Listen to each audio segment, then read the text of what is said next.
Today on the show, we're gonna do Ask Comic Book Girl 19, where I'm gonna field some of the questions you've been asking me over and over and over and over and over again. And then we're gonna talk about Drive the movie. I don't care what you think. It's party time. Let's all welcome back Robot to the show. Yay! Thank you. You know what, Comic Book Girl 19? I've got some good news. Well, what's that? I just had some updates put on. Yay! Oh man, that's so great to hear. But Robot 2.0. what's that? Oh, that? Yeah, that thing floating. I don't know. I just came free with my updates that I installed. I don't really know how to turn it on. Oh no, Robot, you've installed the Yahoo toolbar. You're supposed to unclick that option when you download your updates. Why do they even put that on there? I mean, who needs the Yahoo toolbar installed ever? Nobody needs it, but Yahoo has to resort to evil tactics because nobody uses it anymore except for moms and confused baby boomers. Yeah. This guy. Such a noob at everything. So now it's time for Ask Comic Book Girl 19, where you ask the hard-hitting, deep personal questions. And I didn't pick those because I just want to do the easy ones. Okay. So the first question comes from Brett Hawley, who asks, Dear Comic Book Girl 19, will my Lady Death collecting ever be worth anything? No. Collecting comic books, Brent, is a conspiracy. Kind of a scam of the 90s. It's being still perpetrated today. How much is Death of Superman worth? You know, how much is Spawn #1 worth? Like, don't buy into that shit. And the only way anything is ever gonna be worth anything is if it goes out of print, becomes wildly popular at some point, and then no one can get their hands on it. But that's like winning the lottery. I mean, collect comics for the art and the stories and because you love them, okay? Don't collect them because you think they're gonna be worth some shit at some point in time. Back in the 60s, the 40s, the 50s, shit was not produced at the level it's produced now. And back then there was this huge backlash against comics. So all these moms went out and they fucking burned all their kids' comics, so there's just not a lot of them. And that's why those comics are worth something. Today, that doesn't happen, okay? So don't even bother. Just do it because you love it. I was even talking to the people at my shop about it, and they were telling me that people come in every day and ask them, which one of these comics is gonna be worth something someday? Like, which one of these should I buy? And like, they just start like laughing and they're just like, oh my God, like don't bother with that shit. There is, however, one way that you can make sure that collecting comics becomes valuable. And that is to go into your mom's house, find that box of comics from the 90s that you have. They're all bagged and boarded and pristine. You got Glory #1. I mean, you have it all. And I want you to take those comics and I want you to go throw them in the fucking river. Okay, all of you assholes. And that's the only way it's ever gonna be worth anything because everyone on the planet has that fucking comic book bagged and boarded somewhere from the 90s. Like, fuck all you guys. We got gypped. Like, it's such a scam. And that foiled hologram bullshit cover that you bought, #1 issue that you knew was gonna be worth something someday, is not worth anything unless we all throw them in the river. Youngblood #1. Hey, #1. Supreme. Backlash. Strike Force. Ripclaw, I don't care. Shadowhawk #1, I'm ensuring the value of 90s comics in the future. No! Don't worry. I have another one. The next question comes from David Carter, who asks, Dear Comic Book Girl 19, is Devil Dinosaur legit? Devil Dinosaur is a Marvel character from the late 70s created by Jack Kirby. Devil Dinosaur is a D-list character, but I personally have a fondness for D-list characters, so I'd say yeah, he's pretty legit. And if you want to read something that might make you also think he's legit, definitely check out Next Wave Agents of Hate, written by Warren Ellis and illustrated by Stuart Eminem. You read that and tell me whether you think Devil Dinosaur is legit or not. Okay, so the next question comes from this guy named Rob Worst, who asks, how do you feel about the Marvel Now event? Marvel Now. It's not like the New 52 with DC, because it's not like starting over all the continuities or anything like that. But it's more like an evolution of Marvel, like where Marvel's going. There's a lot of big events happening and a lot of things have changed and they're evolving, and this is their new jumping off point for their new evolution of Marvel, which I can get behind. They don't really need to clean up their continuity like DC did. And they're doing a lot of new fun things with characters like the Hulk. Banner and the Hulk are now working together. That's a fucking awesome. Because I'm so sick of seeing Banner fucking running around and the Hulk and him having conflict. It's been going on for fucking years. We get it. I'm glad they're not doing that anymore. Also, I'm really excited about what they're going to be doing with Iron Man. Apparently he's getting some new suit, the new phase of his technology. It could be really sweet. And I'm interested to see. And I'm glad that they're taking risks with well-established characters. Evolving and changing flagship characters is something that I feel like Marvel is far more willing to do than DC. Case in point. Take a look at Scott Summers. Scott Summers was like in the X-Men, became the leader, married Jean Grey. There was this weird fucking love triangle. She kind of liked Wolverine too. It was weird. And then like she died, and then he was like really bummed out. And then he met Madeline Pryor, and like she like looked just like Jean, and he got back together with her, and they got married, and they had a baby, and then the baby got taken away to the future, and then she died, and he left her because Jean came back, and then just left her and his baby, just left them. And then Jean, like, and him have a split again, and he has a psychic affair with Emma, and then she dies again, and then she's gone again, and then now he's gonna deal with that, and now he's with Emma, and there's so much, and now he's, spoiler alert. Whoa, Marvel now. I think he's just asking, is it gonna be a good thing or what? That's all. Yeah. I think it's going to be a good thing. I'm excited about it. I'm going to give it a day in court. The only thing that I can say that I'm kind of hesitant about is the possible inclusion of Jean Grey. Okay. I am so tired of Jean Grey. I don't care. I'm glad she's dead. Love triangles? You don't like love triangles? I like love triangles, just not love triangles that have been going on for like 40 to 50 years. Okay, next question comes from such and such, who asks, Dear Comic Book Girl 19, who's your favorite B-list comic book character? Dazzler. I love Dazzler. I don't give a shit who knows it. I don't even know who Dazzler is. You don't even know who Dazzler is?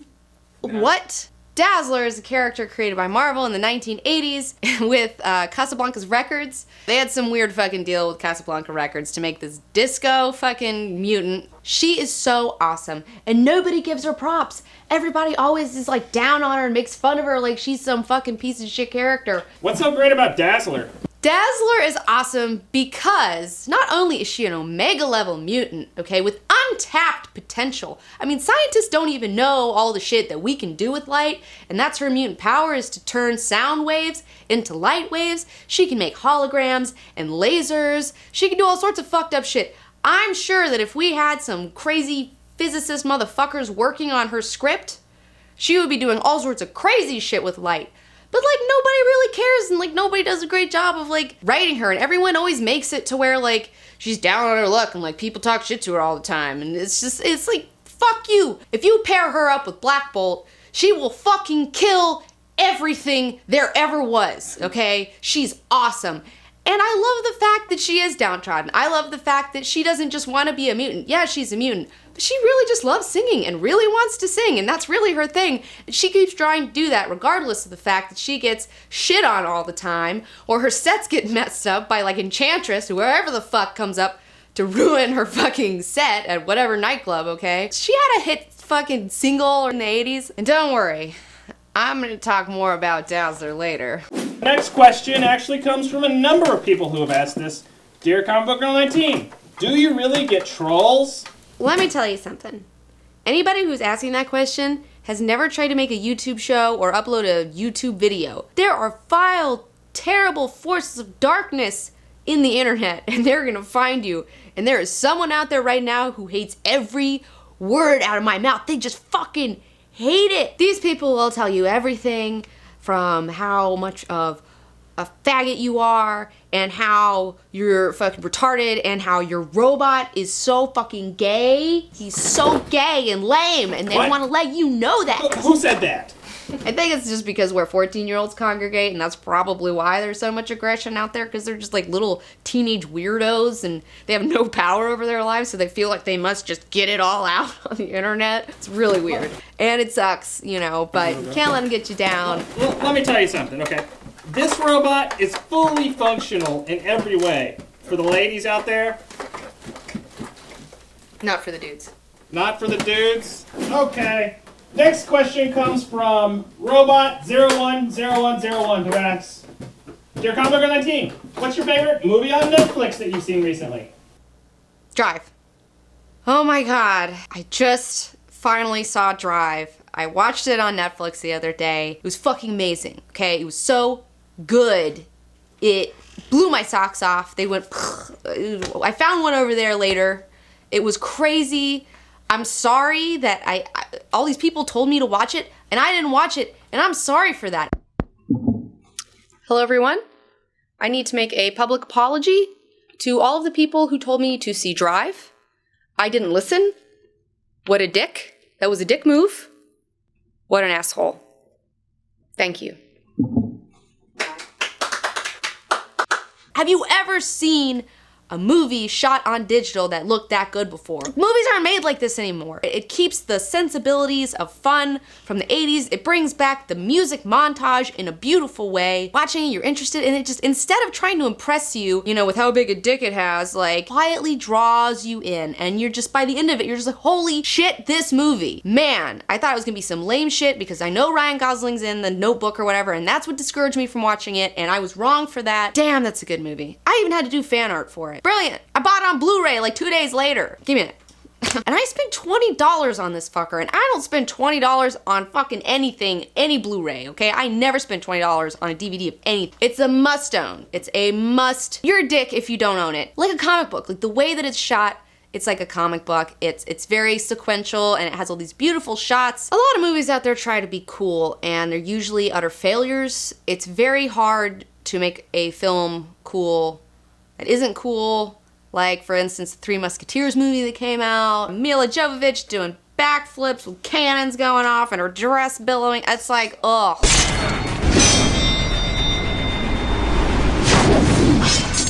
Pseudo-cool is the term for this. Pseudo-cool, where they're just really trying to make something cool instead of just having something that is cool. It's usually style over substance. But this film has both style and substance. And what a soundtrack! And it makes LA look beautiful. I've never seen LA look more beautiful and sexy and dangerous. It's such a character in the film. It's that good. I predict that Drive is gonna win the 2012 Academy Award for Best Picture. I don't even care that it came out in 2011. That's my prediction. It's that good. Okay, so the next question comes from Flashdance47, who reads, Dear Comic Book Girl 19, what's your favorite video game that's coming out soon that you're looking forward to? Alright, let's get something straight here. I really don't play a lot of video games anymore. They don't make a lot of video games for me because I'm what you would call a casual gamer. That I don't have time for that sort of shit. Do you know how many comics I have to read? But what I am excited about playing and getting my little hands on is Marvel vs. Capcom Origins. It's coming out September 25th, and it's an HD remake. 10, 9, 8, 7, 6, 5. Marvel vs. Capcom was one of my ultimate favorite fighting games from the 90s. Why is this game so great? Because it has some of the best art and animation. Capcom's artists perfectly captured the essence of comic books in a video game form. Nailed it. It's just, they look like superheroes, they're very cartoonish and animated, they're not trying to be realistic. It's very stylized, it's very classic, it looks great. They made the last Marvel vs. Capcom game, Marvel vs. Capcom 3, was like this weird 3D thing. Why? Why? You had a perfect style and they ruined it, but I'm glad that they're re-releasing this. It'll be a lot of fun, a lot of nostalgia, and for the first time you can like play with other people online, which I think will be pretty cool, even though I don't do that sort of thing, because I hate other people. If you're an artist and you need to reference proportions of superheroes, look at this game, look at these characters. This concept art, go buy the concept art book. Those Capcom artists are crazy. Wolverine looks so good. He's short, he's stocky, he's burly, he's round, he's hunched over. You know, his like little 3-frame animations are fantastic. Cyclops is like tall and thin and muscular. Everybody looks so good. Spider-Man, he's so spindly. It looks, Venom, he's huge. He's a little head. It's amazing. Speaking of HD remakes, I wish that they'd do an HD remake of Primal Rage. That'd be pretty sweet. 1994. 1994, bitches.